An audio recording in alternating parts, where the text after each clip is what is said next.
అందరికీ నమస్కారం. శ్రీ పరాభవనామ సంవత్సర ఉగాది శుభాకాంక్షలు. అస్మద్గురుభ్యో నమః.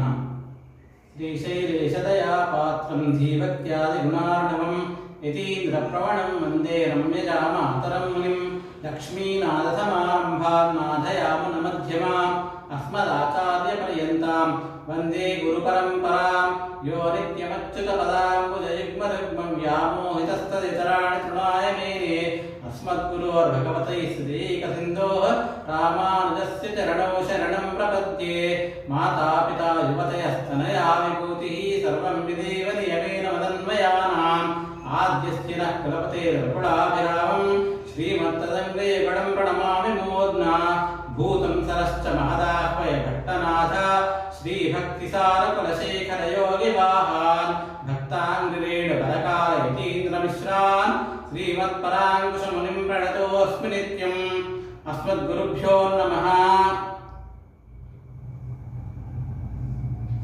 ज्ञानानन्दमयं देवं निर्मलस्फटिकाकृतिम् आधारं सर्वविद्यानां हयग्रीवमुपास्महे. श्रीकल्याणगुणावहं रिपुहरं दुःस्वप्नदोषावहं गङ्गास्नानविशेषपुण्यफलदं गोदानतुल्यं नृणाम् आयुर्वृद्धिदमुत्तमं शुभकरं सन्तानसम्पत्प्रदं नानाकर्मसुसाधनं समुचितं పంచాంగమాకర్ణ్యతాం. ఈ పంచాంగ శ్రవణాన్ని వింటున్న అందరికీ పరాభవనామ సంవత్సర ఉగాది శుభాకాంక్షలు. అస్మద్గురుభ్యో నమః. ఆ శ్రీమన్నారాయణునికి అదేవిధంగా గురువులైనటువంటి అన్ని సంపదల కన్నా ఉత్తమమైన సంపద అయినటువంటి శ్రీ రామాయణాన్ని అనుగ్రహించినటువంటి మా నాన్నగారు అప్పన్ కందాడే పెరుమాళాచార్యుల గారికి అలాగే మా తల్లి గారికి అందరికీ కూడా నమస్కారం చేస్తూ ఈ పంచాంగ శ్రవణాన్ని ప్రారంభిస్తున్నాను. శ్రీ కళ్యాణ గుణావహం రిపుహరం దుఃస్వప్న దోషావహం గంగాస్నాన విశేష పుణ్యఫలదం గోదాన తుల్యం నృణాం ఆయుర్వృద్ధిదముత్తమం శుభకరం సంతాన సంపత్ప్రదం నానాకర్మ సుసాధనం సముచితం పంచాంగమాకర్ణ్యతాం. ఈ యొక్క కాలగమనంలో ఒక రోజునైతే ఎలాగో మనము గంటలు నిమిషాలు ఈ విధంగా విభజించుకున్నాము, అలాగే ఈ కాల గణనాన్ని కూడా రోజు, ఘడియ, విఘడియ, గంట ఈ విధంగా ఒక రోజు, ఒక పక్షము, ఒక మాసము, ఒక ఋతువు, ఒక అయనము, ఒక సంవత్సరము, 60 సంవత్సరాలు, ఒక యుగము, ఒక మహాయుగము అని ఈ విధంగా కాలగణనాన్ని చేసినారు పెద్దలు. ఈ కాలగణనానుసారం ప్రకారము ఈ సంవత్సరము పరాభవనామ సంవత్సరం, తెలుగు 60 సంవత్సరములలో పరాభవనామ సంవత్సరాన్ని ఈ రోజు మనము జరుపుకుంటూ ఉన్నాము. ఇక మనం కాలగణనను పరిశీలిస్తే ఈ కాలగణలలో 4 యుగాలు కలిస్తే ఒక మహాయుగం అవుతుంది. ఈ 4 యుగాలు ఏమేమిటి అంటే కృతయుగము, త్రేతాయుగము, ద్వాపర యుగము, కలియుగము.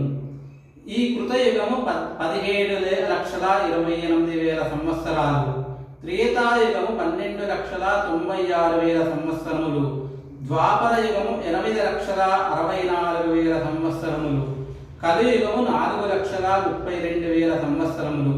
ఇవి మొత్తము కలిస్తే 43,20,000 సంవత్సరములు. ఈ 4 యుగములను కలిపి ఒక మహాయుగము అంటారు. ఈ ఒక్క మహాయుగాన్ని అంటే ఒక్కొక్కసారి ఒక్కొక్క యుగం గడిచి ఈ 4 యుగాలు గడిస్తే దాన్ని ఒక మహాయుగం అని. అలాంటి మహాయుగాలు 71 అంటే 7 4 28 అంటే 284. ఈ 284 యుగాలు కలిస్తే అప్పుడు దానిని ఒక మన్వంతరము అని అంటారు. ఆ మన్వంతరంలో ప్రస్తుతము జరుగుతున్నది వైవస్వత మన్వంతరము జరుగుతూ ఉన్నది. ఇప్పటి వరకు ఈ కలియుగంలో మనకు కలియుగంలో జరిగినవి ఎన్ని సంవత్సరములు అని అంటే 5127 సంవత్సరములు. 5127 సంవత్సరములు. ఎప్పుడు అంటే శ్రీకృష్ణ పరమాత్మ ఈ లోకాన్ని విడిచి వెళ్ళినప్పటి నుండి కలియుగం ప్రారంభము. ఆ సమయాన్ని బట్టి లెక్క కట్టుకుంటే ఇప్పటి వరకు మనకు కలియుగంలో జరిగినది 5127 సంవత్సరములు. ఇది మనము ఇప్పుడు లెక్క పెట్టుకుంటున్నాము. ఇక ఈ సంవత్సరం యొక్క ప్రభావం గురించి మనం తెలుసుకుందాం. సంవత్సర ఫలితముల గురించి.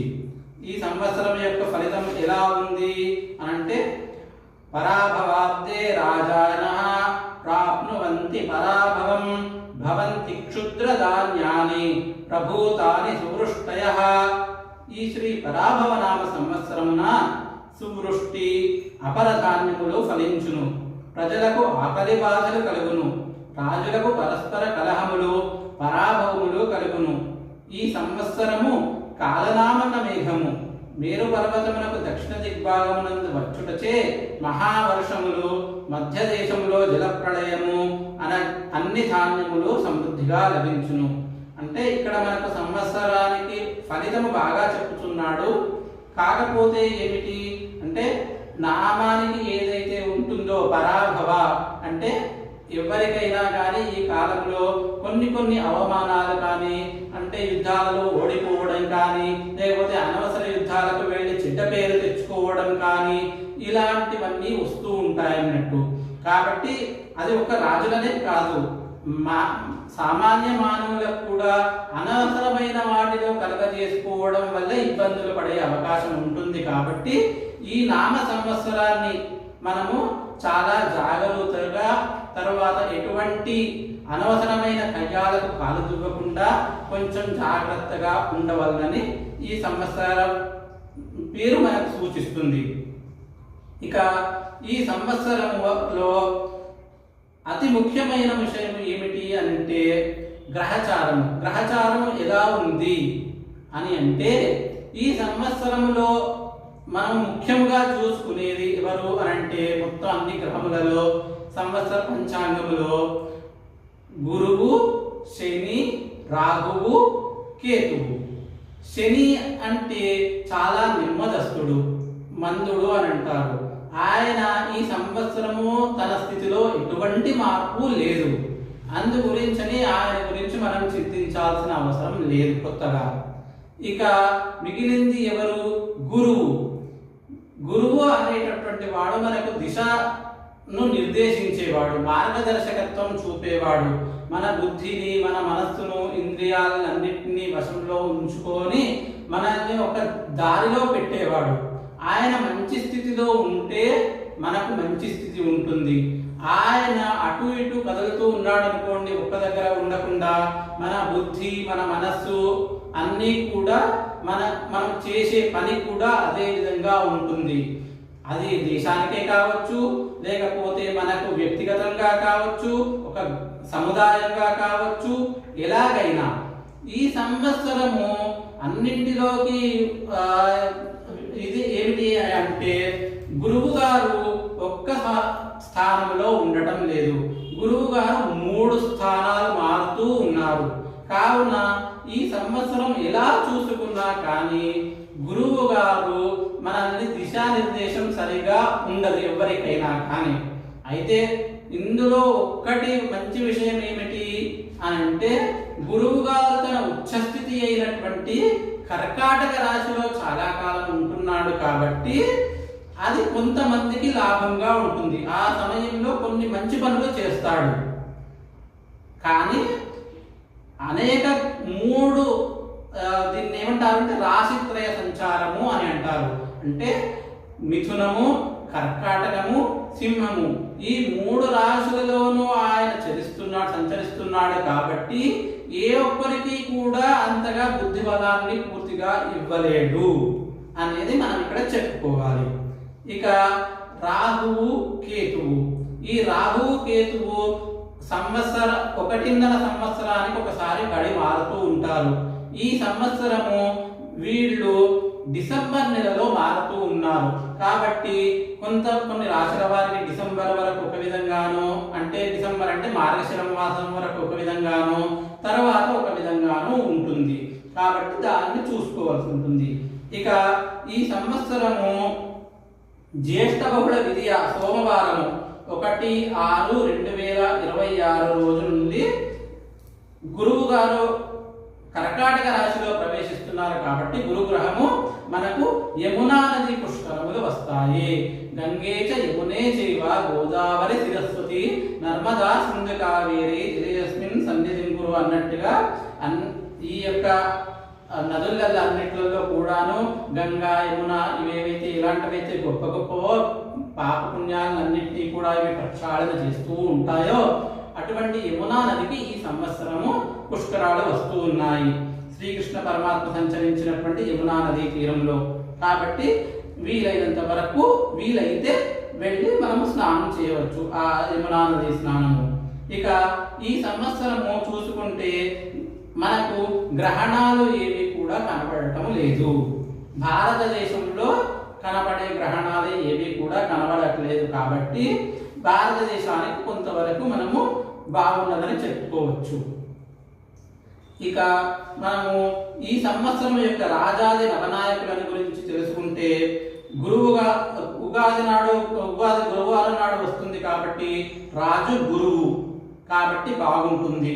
కాకపోతే ఆయన 3 రాశులను తిరుగుతూ ఉన్నాడు కాబట్టి ఏ రాజు యొక్క బుర్రనైనా కానీ ఏ రాజు యొక్క మదిలోనైనా కానీ స్థిరమైన ఆలోచన ఉండదు అనేది మనం తెలుసుకోవాలి. ఇక మంత్రి కుజుడు కాబట్టి ఎప్పుడు యుద్ధాలు చేద్దామని అనుకుంటూ ఉంటాడు, ఎవరినైనా సాధిద్దామని అనుకుంటూ ఉంటాడు, తన పని తాను చేసుకుపోవాలి అని అనుకుంటుంటాడు, ఎదుటి వాళ్ళని ఇబ్బంది పెట్టైనా సరే. కాబట్టి మంత్రి కొంచెం బాగాలేడు, రాజు మంచివాడే కానీ మంత్రులు బాగాలేరు. సేనాధిపతి చంద్రుడు మంచివాడే, సస్యాధిపతి శుక్రుడు, ధాన్యాధిపతి బుధుడు, అర్ఘాధిపతి చంద్రుడు, మేఘాధిపతి చంద్రుడు కాబట్టి బాగున్నారు. మేఘాధిపతి చంద్రుడు కాబట్టి చంద్రుడు నిలకడలేని వాడు కాబట్టి మేఘాలు కూడా వర్షించేది అలాగే ఉంటుంది. రసాధిపతి రవి, ఆయన కొంచెం బాగాలేడు. నీరసాధిపతి బుధుడు. మొత్తానికి ఈ రాజాది నవనాయకులలో 7 మంచి ఆధిపత్యం కలవాలి కాబట్టి మొత్తానికి బాగుంటుంది. కాకపోతే రాజు యొక్క నిశ్చలమైనటువంటి మనస్సు ఉంటేనే అందరూ కూడా బాగుంటారు. ఇక రాజు గురువు గారి ఫలం మనకి ఇక్కడ చెప్తూ ఉన్నారు. గురువు రాజైనందువలన బ్రాహ్మణులు సత్కర్మాసక్తులు ధర్మపరుల గురువు, రాజులు సన్మార్గులను నీతి నియమములతో ఉందురు, ప్రజలకు సుభిక్షము క్షేమము ఆరోగ్యము సుఖములు కలుగును. ఇది రాజైనటువంటి గురువు గారి ఫలము.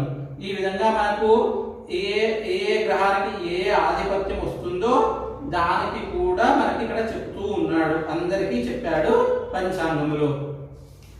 ఇక ఈ సంవత్సరము మనకు వర్షం ఎంత పడుతుంది అని అంటే ఈ సంవత్సరము వర్షము 4 తూముల వర్షం కురుస్తుంది. అంటే వర్షాలు బాగుంటాయి. అందులో సముద్రమునందు 7 భాగములు, పర్వతముల యందు 9 భాగములు, భూమి యందు 4 భాగములు కురియును. 2 తూముల గాలి, 4 తూముల వర్షము బాగానే ఉంటుంది.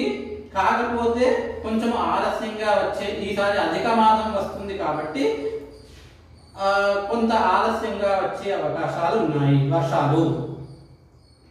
ఈ సంవత్సరము కాలనామక మేఘము వచ్చులచే మహావర్షములు, మధ్య దేశంలో జలప్రళయము, అన్ని ధాన్యములు సమృద్ధిగా లభించును. ఇక మూఢాలు ఎప్పుడున్నాయి అంటే గురుమౌఢ్యము నిజ జ్యేష్ఠ బహుళ అంటే 14 జూలై నుండి ఆగస్టు 13వ తేదీ వరకు గురుమౌఢ్యము. ఈ కాలంలో మనము శుభప్రదమైనటువంటి కార్యాలు చేయము, కొత్తగా ఏమైనా ప్రారంభం చేద్దామనుకుంటే. అదేవిధంగా శుక్రమౌఢ్యము 19/10/2026 అంటే అక్టోబర్ 20వ తారీఖు నుండి ఆశ్వీజ బహుళ చవితి నుండి గురువారం శుద్ధ అష్టమి సోమవారం నుండి ఆశ్వీజ బహుళ చవితి గురువారం 29/10/2026 వరకు శుక్రమౌఢ్యము. గ్రహణాల గురించి మనం ఇంతకుముందే చెప్పుకున్నాము. పుష్కరము గురించి కూడా ఇంతకుముందు మనం చెప్పుకున్నాము. ఇది మనకు సంవత్సరం యొక్క ఫలితం అన్నట్టు. ఇక మనము పంచాంగాన్ని ఈ సంవత్సరం ఏ నక్షత్రంలో ఏ రాశిలో పుట్టిన వారికి ఏ విధంగా ఉంటుంది అనేది మనం తెలుసుకుంటాము. అయితే ఇంతకుముందు కూడా ఒకసారి పంచాంగం శ్రవణం చెప్పినప్పుడు నేను చెప్పింది గుర్తుపెట్టుకోండి. ఏమిటి అనంటే మానవ జన్మ అనేది కొన్ని వేల సార్లు జరుగుతూ ఉంటుంది.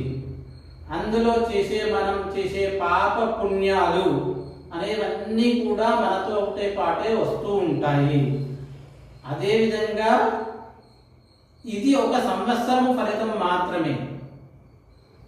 మన జన్మ యొక్క పూర్తి ఫలితము తెలియాలి అనంటే మనము పుట్టినప్పుడు ఏదైతే జాతకం ఉంటుందో ఆ సమయంలో ఎలాంటి గ్రహాలు ఎక్కడెక్కడ ఉన్నాయో వాటిని తెలుసుకుంటేనే అది ఖచ్చితమైన ఫలితాన్ని ఇస్తుంది. అంతేకాని ఈ సంవత్సరం ఈ గ్రహాన్ని బట్టి నాకు బాగుందని చెప్పారు కదా పంతులు గారు, కానీ నాకు అసలు ఏమీ బాగా జరగలేదు అని అంటే అప్పుడు మనము దాన్ని కూడా సమన్వయించుకోవాల్సి ఉంటుంది. ఇది గుర్తు పెట్టుకొని చేసుకుంటే మనకు ఎటువంటి ఇబ్బందులు ఉండవు. జ్యోతిష్యం అనేది ఒక శాస్త్రము. ఇందులో జరిగేది ఖచ్చితంగా జరుగుతుంది. కాకపోతే మనం దాన్ని ఇంటర్ప్రిట్ చేసుకునే విధానాన్ని బట్టి మనం దాన్ని ఎలా అన్వయించుకుంటాము అనే దాన్ని బట్టి ఉంటుంది. కాబట్టి దాన్ని గుర్తు ఉంచుకొని ఈ యొక్క గోచారాన్ని మనము ఈ సంవత్సరం ఎవరికి ఎలా ఉంది అనేది మనం చూద్దాము. ఈ సంవత్సరము మేషాది 12 రాశుల వారికి రాజపూజ రాజ్యావమానాలు ఆదాయ వ్యయాలు ఈ విధంగా ఉన్నాయి. మేషరాశి వారికి 2 పూజ్యం అవమానం 4. వృషభ రాశి వారికి 5 పూజ్యం 4 అవమానం. మిథున రాశి వారికి 1 పూజ్యం 7 అవమానం. అంటే వీళ్ళు మాటలు బాగా పడుతూ ఉంటారు అన్నట్టు. కర్కాటకం 4 పూజ్యము 7 అవమానము. సింహరాశి వారికి 7 పూజ్యము 7 అవమానము. కన్య రాశి వారికి 3 పూజ్యము 3 అవమానము. తులారాశి వారికి 6 పూజ్యము 3 అవమానము. వృశ్చిక రాశి వారికి 2 పూజ్యము 6 అవమానము. వీళ్ళు కూడా తిట్లు తింటారు కొంచెము. ధనుసు రాశి వారికి 5 పూజ్యమైతే 6 అవమానము. మకర రాశి వారికి 1 పూజ్యమైతే 2 అవమానము. కుంభరాశి వారికి 4 పూజ్యమైతే 2 అవమానము. మీన రాశి వారికి 7 పూజ్యమైతే 2 అవమానము. ఇంకా ఆదాయ వ్యయాలు కూడా మేషరాశి వారికి 11 ఆదాయమైతే వ్యయం 5. వృషభ రాశి వారికి 5 ఆదాయము 14 వ్యయము. మిథున రాశి వారికి 8 ఆదాయము వ్యయము 11. కర్కాటకానికి 2 ఆదాయము 11 వ్యయము. సింహానికి 5 ఆదాయము 5 వ్యయము. కన్యకు 8 ఆదాయము వ్యయము 11. తులకు 5 ఆదాయము 14 వ్యయము. వీళ్ళు ఖర్చు ఎక్కువ చేస్తారు, కాకపోతే పేరు బాగుంటుంది. వృశ్చిక రాశి వారికి 11 ఆదాయము 5 వ్యయము. ధనురాశి వారికి 14 ఆదాయము 11 వ్యయము. మకర రాశి వారికి 2 ఆదాయము 8 వ్యయము. కుంభరాశి వారికి 2 ఆదాయము 8 వ్యయము. మీన రాశి వారికి 14 ఆదాయము 11 వ్యయము. ఇవి రాజపూజ్య రాజావమానాలు మనం చెప్పుకున్నాము. ఇక కందాయ ఫలితాలు చూసుకుంటే అశ్విని భరణి వాళ్ళకి కొంతగా బాగలేదు.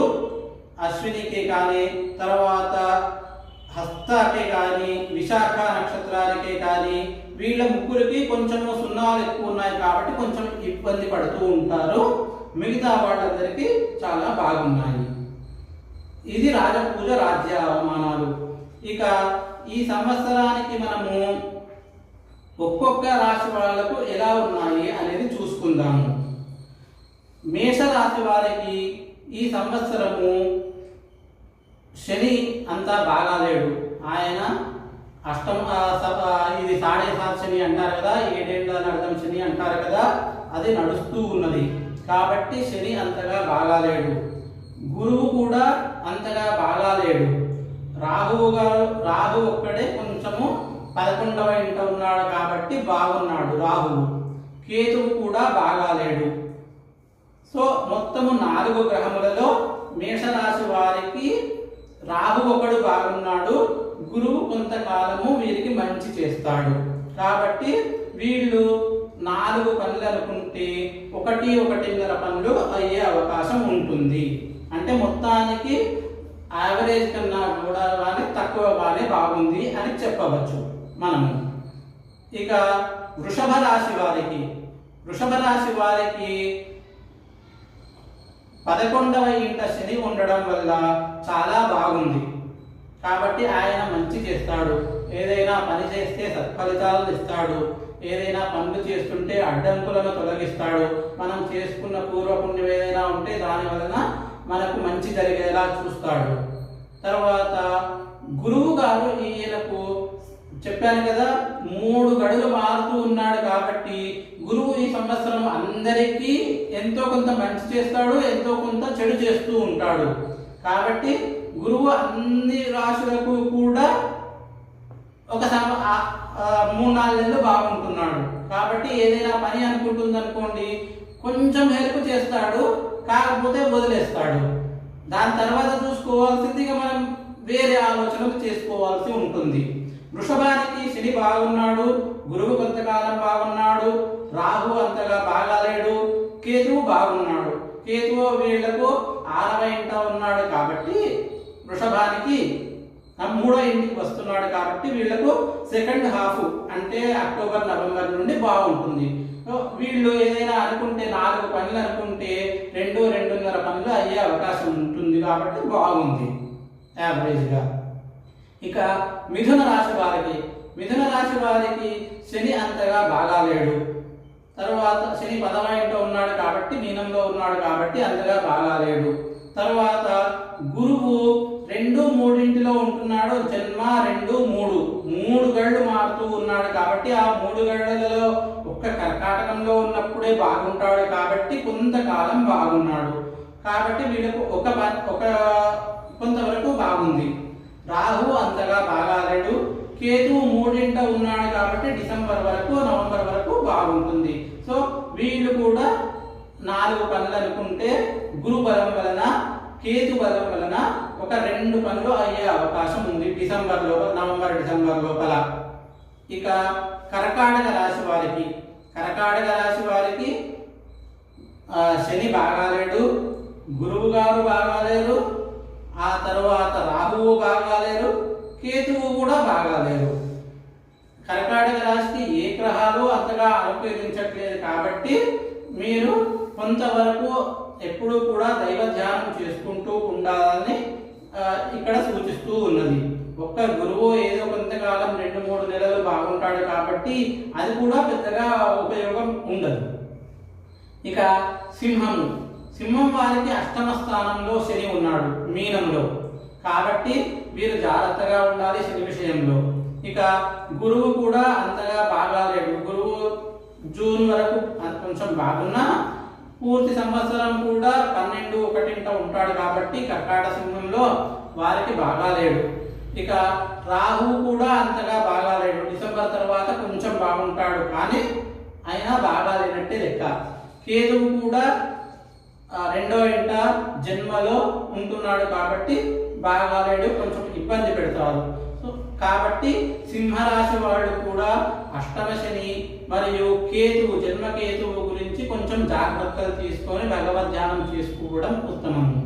ఇక కన్యా రాశి వాళ్లకు శని అంతగా బాగాలేడు 7వ స్థానంలో. గురువు కర్కాటకంలో చాలా కాలం ఉంటున్నాడు కాబట్టి బాగానే ఉంటుంది. కాకపోతే 2-3 రాశులు మారుతూ ఉంటాడు కాబట్టి జాగ్రత్తగా ఉండడం అవసరము. ఇక రాహు 6వ ఇంట బాగున్నాడు, కేతువు డిసెంబర్ తర్వాత బాగుంటున్నాడు కాబట్టి వీళ్లకు కొంతవరకు పర్వాలేదు అనుకుంటుంది. పోయిన సంవత్సరం కంటే ఈ సంవత్సరం బాగుండే అవకాశం ఉంది. 4 పనులు అనుకుంటే 2-2.5 పనులు అయ్యే అవకాశం ఉంటుంది. ఇక తులారాశి వారికి శని బాగున్నాడు 6 కాబట్టి వీళ్లకు మంచి చేసే అవకాశం ఉంటుంది. ఏదైనా శుభకార్యాలు తలపెట్టినా పూర్వజన్మకృత పుణ్యం వలన మంచిగా జరిగే అవకాశం ఉంటుంది.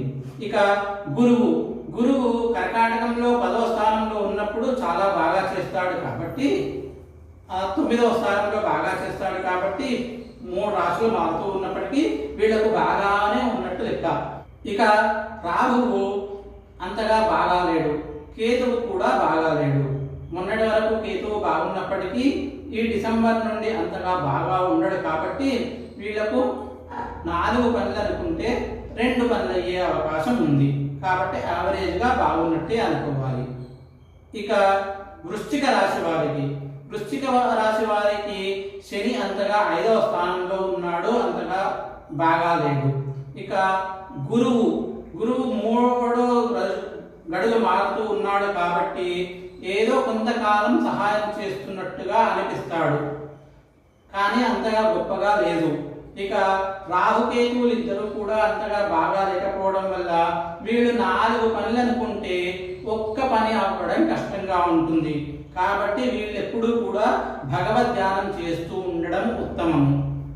ఇక ధనురాశి వారికి 4వ స్థానంలో అంటే మీనంలో శని ఉండడం వల్ల చాలా ఇబ్బందులు ఉంటాయి. అందు గురించి జాగ్రత్తగా ఉండడం అవసరం. కాకపోతే గురువు మంచి స్థానంలో ఉండడం వల్ల 7, 8, 9 ఈ స్థానాల్లో సంచరిస్తూ ఉండడం వల్ల కొంత వరకు బాగానే ఉంటుంది. ఇక రాహువు 3వ స్థానంలో అంటే రాహువు కుంభంలో ఉన్నాడు కాబట్టి ఆ స్థానంలో ఉన్నప్పుడు అంటే డిసెంబర్ వరకు చాలా బాగుంది, ఏదైనా కార్యం అనుకున్నా కానీ చేయొచ్చు. ఇక కేతువు అంతగా బాగాలేడు. సో మొత్తానికి 4 గ్రహములలో 2 గ్రహములు కొంచెం బాగున్నాయి కాబట్టి ఈ సంవత్సరము 4 పనులు అనుకుంటే 2 పనులు అయ్యే అవకాశం ఉంది. ఇది ధనురాశి యొక్క ఫలితము. ఇక మకర రాశికి 3వ ఇంట శని ఉండడం వల్ల అత్యమైన ఫలితాన్ని ఇస్తాడు. 3వ ఇంటిలో శని ఉండడము గొప్పగా ఉంటుంది. వీళ్ళకు మంచి చేస్తాడు. ఏ పనులు అనుకున్నా కానీ తొందరగా జరుగుతాయి. ఏవైనా ఆరోగ్య సంబంధిత ఇబ్బందులు ఉన్నా కానీ అవి తగ్గిపోవడము, కొంతవరకు కుదుట పడడము ఈ విధంగా జరుగుతూ ఉంటుంది. తర్వాత గురువు వీళ్లకు మంచి స్థానంలో ఉంటున్నాడు. 7వ స్థానంలో కనుక చాలా కాలం ఉంటున్నాడు కర్కాటకంలో కాబట్టి 7వ స్థానంలో మంచిగా ఉంటుంది కాబట్టి బాగు చేస్తాడు ఎవరు గురువు. ఇక రాహుకేతువులు ఇద్దరు కూడా బాగా లేరు. రాహువేమో 8వ ఇంట్లో ఉంటున్నాడు, రాహువేమో 2వ ఇంట, కేతువేమో 8వ ఇంట. వీళ్ళిద్దరూ కూడా బాగా లేరు కాబట్టి జాగ్రత్తగా ఉండడం అవసరం. వీళ్ళు శని గురువు ఇద్దరూ బాగున్నారు కాబట్టి మంచి ముఖ్యమైన వాడు కాబట్టి వీళ్ళు 4 పనులు అనుకుంటే 2 పనులు అయ్యే అవకాశం ఉంది. ఇక కుంభరాశి వారికి శని అంతగా బాగాలేడు. 7 ఏళ్ల క్రితం శనిలో చివరి సంవత్సరం నడుస్తూ ఉంది కాబట్టి ఇంకొక సంవత్సరం ఓపిక పడితే వీళ్ళకు కొంచెం మంచి జరుగుతుంది. ఇక గురువు ఈ సంవత్సరం వీళ్లకు అందరికీ చెప్పినట్టుగానే 3 రాశులు మారుతూ ఉన్నాడు కాబట్టి అంతగా గొప్పగా లేడు, అంతగా సహాయం చేసేవాడు కాదు. రాహువు అంతగా బాగా లేడు. కేతువు ఈ డిసెంబర్ తర్వాత కొంచెం బాగుంటాడు కాబట్టి 4 పనులు అనుకుంటే 1 పని అయ్యే అవకాశం ఉంది. ఇది కుంభరాశి వారికి ఈ సంవత్సర ఫలితం. ఇక మీనరాశి వారికి ఈ సంవత్సరము శని బాగాలేడు. వాళ్లకు 4-5 సంవత్సరాల నుండి శని 7 ఏళ్ల శని నడుస్తూ ఉంది. అది ఇంకా 1.5 year 2 years నడుస్తూ ఉంటుంది. వీళ్లకు ఇప్పుడు పీక్స్ లో ఉందన్నట్టు, చాలా ఉధృతంగా ఉంది కాబట్టి జాగ్రత్తగా ఉండడం అవసరం. ఇక గురువు మీనరాశి వారికి బాగుంటున్నాడు, 4వ ఇంట 5వ ఇంట 6వ ఇంట 5వ ఇంట ఉన్నప్పుడు బాగు చేస్తాడు కాబట్టి వృత్తిలోనైనా కానీ ఎందులోనైనా కానీ వీళ్ళకు చాలా బాగుంటుంది. ఇక రాహు ఈ సంవత్సరం వీళ్ళకు బాగాలేడు, 12వ ఇంట. ఇక కేతువు 6వ ఇంట ఉన్నాడు కాబట్టి డిసెంబర్ వరకు వీళ్ళకు మంచి చేస్తాడు. సో ఓవరాల్ గా చెప్పుకుంటే 4 పనులు అనుకుంటే వీళ్ళకు 2 పనులు అవుతాయి. ఇవి మనకు 12 రాశుల వారికి ఈ సంవత్సరం యొక్క గోచార ఫలితము. అయితే ఇప్పటి వరకు మనం చెప్పుకున్న అన్నీ కూడా ఇవి అన్నీ ఏంటి అంటే మనము చేసే కర్మను బట్టి ఫలితాలు ఉంటాయి. అంటే మనము మంచి చేస్తే పుణ్యం లభిస్తుంది, చెడు చేస్తే పాపం లభిస్తుంది. దీని కారణంగా మనం ఈ కర్మ అనే చక్రంలో నడుస్తూ ఉంటాము. మనకు ఈ గ్రహం బాగాలేదు అని చెప్పి మనం ఆ గ్రహానికి శాంతి చేయించుకున్నాం అనుకోండి, మనకు పాపం తగ్గుతుంది, పుణ్యం పెరుగుతుంది. ఆ పుణ్యం సమయంలో మళ్ళా మనం ఏం చేస్తాము, సంతోషంగా ఉంటాము. ఆ సంతోష సమయంలో మళ్ళా ఏదో ఒక కర్మ చేస్తూ ఉంటాము. పుట్టిన ప్రతి మనిషి కర్మ చేయక తప్పదు. ఆ సుఖంగా ఉన్నప్పుడు మళ్ళా ఏదో ఒక కర్మ చేస్తూ ఉంటాము. ఆ కర్మ చేసినప్పుడు ఏమవుతుంది, మళ్ళా ఏదో ఒక పాపం అంటుతూ ఉంటుంది. మళ్ళా ఆ పాపం అంటినప్పుడు మళ్ళా ఏం చేస్తాము, అయ్యో అని బాధపడి మళ్ళా ఏదో ఒక పూజ చేస్తాము. లేకపోతే పోతాము, అరుణాచలం పోతాము, లేదు అంటే తిరుపతి పోతాము, లేదు అంటే గంగా స్నానం చేస్తాము. ఇవన్నీ చేస్తూ ఉంటాము. ఇవన్నీ ఏంటి అంటే మనము కర్మకు అధిక ప్రాధాన్యం ఇవ్వడం వల్ల. కోట్ల మంది పోతూ ఉంటారు, గంగలో మునుగుతూ ఉంటారు. మరి వాళ్ళందరికీ పాపాలన్నీ పోతే, అన్ని పుణ్యాలే వచ్చేస్తే మరి లోకంలో అసలు జీవి అనేది ఉండకూడదు కదా. అయినా మళ్ళా ఎందుకు పుడుతున్నాడు, ఎందుకు చస్తూ ఉన్నాడు అంటే కర్మ అనేది చెయ్యాలి. ఎంతవరకు చెయ్యాలి, రేపు నేను మరణిస్తాను అని తెలిస్తే ఏ కర్మనైతే చెయ్యగలమో అది అత్యవసరమైన కర్మ. అది మాత్రమే మనిషి ఆచరించవలసిన కర్మ. అంతే తప్ప నేను ఇన్ని కర్మలు చేస్తున్నాను, ఇన్ని గోపురాలు తిరుగుతున్నాను, ఇన్ని గుళ్ళు వెళ్తున్నాను అని అంటే ఇవి అన్ని ఏం చేస్తాయి, మనల్ని ఈ కర్మ ప్రవాహంలోనే కొట్టుకునేటట్టు చేస్తాయి.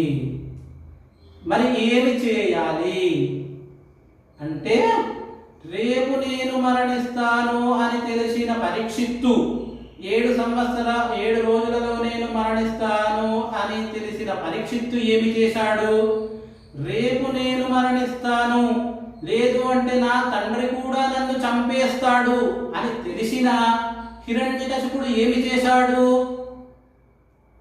దుర్వాస మహాముని కోపించినా కానీ ఆయన మీద కోపం చూపకుండా ఉన్నటువంటి అంబరీషుడు ఏమి చేశాడు, వీళ్ళందరూ ఏమి చేశారు, వీళ్ళందరూ కర్మలు చేసి గొప్పవాళ్ళు కాలేదు, భగవంతుడి మీద భక్తి వల్ల గొప్పవాళ్ళయ్యారు.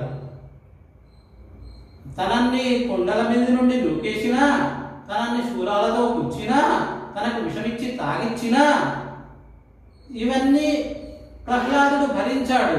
ఎందుకు అని అంటే ఆ భగవంతుడి మీద భారం వేయడం వల్ల, భగవంతుడి మీద భక్తి వలన. మనం ఈ కర్మలలో ఏవి చేసినా, మీరు ఎన్ని పూజలైనా చేయండి, ఏవైనా చేయండి, చివరికి కర్మబంధంలో నుండి తప్పించుకోలేరు. మరి ఈ వీటినన్నింటినీ భరించడం ఎలా అంటే సంకీర్త్య నారాయణ శబ్దమాత్రం విముక్త దుఃఖా సుఖినో భవంతి సర్వధర్మాన్ పరిత్యజ్య మాం ఏకం శరణం వ్రజ అహం త్వాం సర్వపాపేభ్యో మోక్షయిష్యామి మా శుచః. భీష్ముడు అంత ధర్మపరుడైనప్పటికీ కూడా కృష్ణుడు అర్జునుడిని అడ్డం పెట్టుకొని శిలాతల్పం పైన పడేట్లు చేశాడు. కంసుడు, శిశుపాలుడు, రావణుడు, కుంభకర్ణుడు వీళ్ళందరూ కూడా చెడ్డ పనులు చేసిన వాళ్ళైనా ద్వేషముతోటి ఆ శ్రీహరిని ఎల్లప్పుడూ ధ్యానించడం వల్ల వాళ్ళు ఆ వైకుంఠాన్ని పొందారు.